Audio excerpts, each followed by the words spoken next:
Hello everyone, welcome to Sumalatha Anvi YouTube channel. ఈరోజు మనం ఈ వీడియోలో తెలుగులోని థర్డ్ క్లాస్కి సంబంధించిన కవి గురించి నేర్చుకుంటున్నాం. కపిల వాయి లింగమూర్తి గురించి నేర్చుకుంటున్నాం. ఇంతకుముందు వీడియోస్లో మనం ముగ్గురు కవుల గురించి నేర్చుకున్నాం. వేముగంటి నరసింహాచార్యులు, వేమన, సింగిరెడ్డి నారాయణ రెడ్డి. ఇప్పుడు నెక్స్ట్ కపిల వాయి లింగమూర్తి గురించి నేర్చుకుంటున్నాం. ఈ నలుగురు రచయితలు కూడా థర్డ్ క్లాస్ టెక్స్ట్ బుక్లో మనకు ఉన్నాయి. ఓకేనా? కపిల వాయి లింగమూర్తి కాలం 20వ శతాబ్దం 1927 జనవరి. జన్మస్థలం తెలంగాణ రాష్ట్రంలోని మహబూబ్ నగర్ జిల్లా జినకుంట గ్రామం. ప్రస్తుతం నాగర్ కర్నూల్ జిల్లా.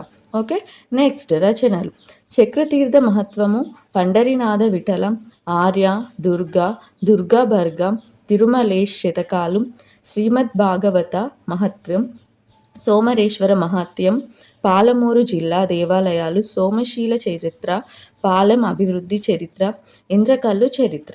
ఇవన్నీ కూడా ఇతని యొక్క రచనలు.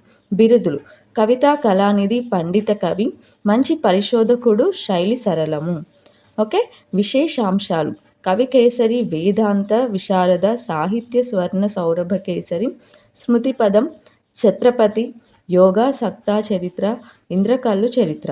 ఓకేనా ఫ్రెండ్స్, ఇవి కపిలవాయి లింగమూర్తి గురించి. ఓకేనా? థర్డ్ క్లాస్కి సంబంధించిన కవుల గురించి అన్నీ కూడా నేను వీడియో చేశాను ఫ్రెండ్స్. ఓకేనా? చూడండి.